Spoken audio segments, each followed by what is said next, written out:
Bienvenue dans cette nouvelle édition de l'Africa Tonight. Au sommaire de l'actualité au Bénin, la présidentielle de 2016 cristallise d'ores et déjà l'actualité politique. Les candidats saluent le retrait du projet de révision de la Constitution de l'Assemblée nationale. La transition politique démocratique au Burkina Faso se profile. 3 chefs d'État africains se sont entretenus ce mercredi avec l'homme fort de la transition, le lieutenant-colonel Isaac Zida. Et puis, qui sera le prochain secrétaire général de l'Organisation internationale de la francophonie? L'élection aura lieu dans quelques jours. Focus sur Henri Lopez, le candidat de la République du Congo dans cette édition. La prochaine échéance présidentielle est prévue en 2016 au Bénin et parmi les candidats déjà déclarés, Victor Topanou, ancien ministre de la Justice et président du Front Uni pour la République, il nous dévoile son programme, un programme ambitieux. Le point avec Aminata Diak.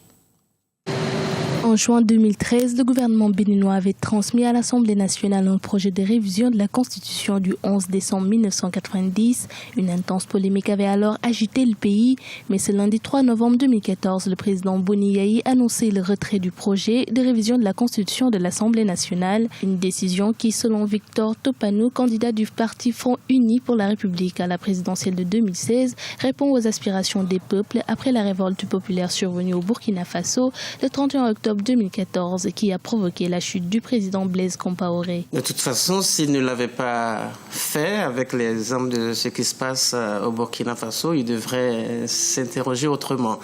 Ce qui est important à voir dans l'événement du Burkina Faso, c'est le message qu'a envoyé le peuple et qui consiste à dire désormais nous sommes de plus en plus exigeants vis-à-vis de nos dirigeants et qu'à l'avenir on ne se laissera plus faire. C'est vrai que la situation de Burkina n'est pas la même que les autres pays africains, mais il y a de fortes similitudes et désormais c'est ce degré de plus en plus élevé d'exigence des peuples qui devient l'élément déterminant de l'analyse. Le candidat à la présidentielle lance son appel à la mobilisation afin de renverser la tendance.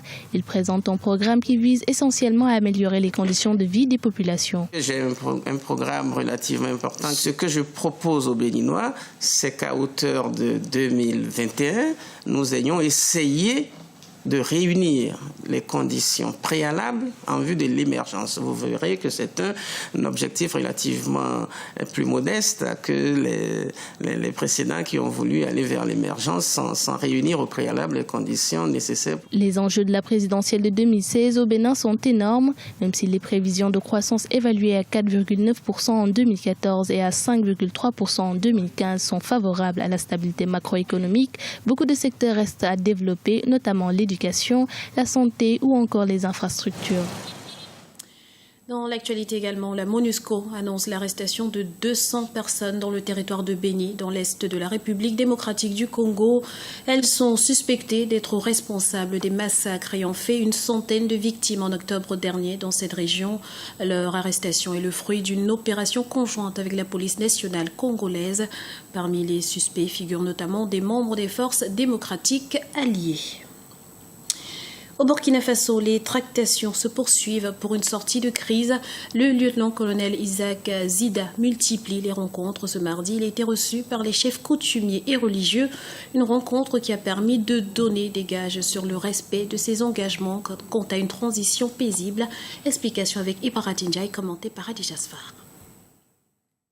Les négociations se sont poursuivies toute la journée du mardi au Burkina Faso. Le colonel Isaac Zida s'est engagé à remettre le pouvoir aux civils. Il a été reçu ce mardi au palais du Moronaba par le chef de la communauté des Mossi, avec la présence de certains chefs religieux. Ils sont venus nous dire qu'ils vont remettre le pouvoir aux civils. Nous les avons encouragés à aller dans ce sens. Le pays doit retrouver la quiétude et la paix. Un souhait de l'Union africaine qui a lancé un ultimatum de 15 jours à l'armée pour remettre le pouvoir aux civils. L'opposition, quant à elle, après avoir proposé ce lundi un scénario de transition, poursuit les concertations avec l'armée et la société civile. La démission et le départ de Blaise Compaoré posent désormais la question cruciale de la transition politique. Dans ce cadre, et fidèle aux valeurs universelles qui guident l'action démocratique, ici et ailleurs, prenant en compte les normes en vigueur sur le plan international, l'opposition a déjà dit et redit qu'elle souhaite que la transition soit démocratique et civile. Mais l'opposition est d'avis que le modèle de transition démocratique et civile qui pourrait conduire notre pays à une nouvelle vie constitutionnelle normale ne peut être que le résultat d'un consensus national pour l'opposition politique. En ces heures difficiles pour notre pays, c'est aux Burkinabés qu'il appartient d'imaginer leur propre modèle de transition démocratique et civile, et ils le feront en s'assurant que cela répond mieux à la question du moment. Sur le plan régional, la médiation se poursuit. Le président ghanéen John Dramani Mahama, président de la communauté économique des États d'Afrique de l'Ouest, et les présidents du Nigeria, Goodluck Jonathan, et sénégalais Macky Sall, sont arrivés ce mercredi dans la capitale Ouagadougou pour des discussions avec le lieutenant-colonel Isaac Zida. Un sommet de la communauté économique des États d'Afrique de l'Ouest se tiendra ce jeudi à Accra, au Ghana. Une rencontre qui sera en partie consacrée à la situation au pays des hommes intègres. Et la situation du Burkina Faso préoccupe l'ensemble de la sous-région. Le chef de l'État ghanéen et président en exercice de la CEDEAO, John Dramani Mahama, ainsi que les présidents nigérians Goodluck Jonathan et sénégalais Macky Sall étaient à Ouagadougou ce mercredi pour y rencontrer le lieutenant-colonel Zida. Les trois chefs d'État africains se sont également entretenus avec les partis de l'opposition et la société civile. Objectif, faciliter la transition vers un pouvoir civil dans les plus brefs délais. L'actuel secrétaire général de l'Organisation internationale de la francophonie, Abdou Diouf, quittera ses fonctions fin novembre. Plusieurs personnalités sont candidates à sa succession, parmi elles l'ambassadeur du Congo en France, Henri Lopez Ipraradindiaye. Plusieurs candidats sont en lice pour prendre les rênes de l'Organisation internationale de la francophonie. Parmi eux, l'ancien chef de l'État du Burundi, Pierre Buyoya, l'équato-guinéen Augustin Fumose, l'ancien gouverneur du Canada et envoyé spécial de l'UNESCO à Haïti, Michael Jean, ou encore Henri Lopez, ancien ministre du Congo de 1973 à 1975, haut fonctionnaire international à l'UNESCO et aujourd'hui diplomate et écrivain à succès, sont également candidats au poste de secrétaire général de l'Organisation internationale de la francophonie. Ils ont tous une grande ambition, œuvrer pour le rayonnement de la francophonie, une institution qui remplit plusieurs missions, notamment le développement de la démocratie, la bonne gouvernance et pas seulement. La francophonie a développé un certain nombre de valeurs auxquelles elle tient et dont elle est extrêmement attentive à l'application. Et d'où son rôle dans le développement de la démocratie, de la bonne gouvernance et dans le suivi des élections. C'est un rôle qu'elle devra continuer. L'autre mission, pas des moindres, de l'institution est en effet d'améliorer le niveau de vie de ces populations, estimées à plus de 900 millions de personnes, en les aidant à devenir les acteurs de leur propre développement dans les 77 États et gouvernements qui la composent. On parle de plus en plus maintenant de francophonie économique, après avoir parlé de francophonie ou du rôle de la francophonie aussi dans le développement durable. La francophonie a une légitimité pour s'occuper de beaucoup de choses. L'essentiel est de mettre les moyens à la hauteur des ambitions qui sont déclarées. L'élection du secrétaire général de la francophonie aura lieu à Dakar, au Sénégal, du 29 au 30 novembre prochain, lors du 15e sommet de l'organisation. Un sommet qui a pour thème « Femmes et jeunes en francophonie, vecteurs de paix, acteurs de développement ». Du sport à présent, accord et transfert de connaissances, c'est le nom du contrat signé ce dimanche par Cano Sport Academy de la Guinée équatoriale et Sporting Club et de Portugal. Objectif, former les futures stars du ballon rond, celles-là même qui pourront intégrer la sélection nationale de football. Voyez ce reportage de notre correspondant en Guinée équatoriale, Leopoldo Enemé. Cano Sport Academy et Sporting Club de Portugal, partenaires exclusifs dans le football.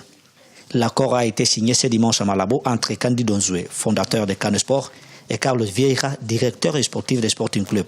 Cano Sport Academy est une école de football créée en juin 2013 avec l'idée de recruter et de former de nouveaux talents professionnels. L'accord de ce dimanche aura un double avantage pour la Guinée équatoriale, surtout pour la sélection nationale, le Zalan. L'accord que nous avons signé est très important, non seulement pour Cano Sport, mais aussi pour notre pays, parce que les joueurs qui sont formés seront le futur de notre équipe nationale. Voilà pourquoi le pays bénéficiera de la jeunesse qui sortiront d'ici pour se former en Europe. Cano Sport Academy est le premier centre de formation de football de Guinée équatoriale qui signe un contrat de ce niveau. L'équipe du Sporting Club du Portugal a été sélectionnée grâce à son niveau et ses exploits dans la discipline. Sporting Club est la deuxième meilleure école de formateurs en Europe après le Barcelone.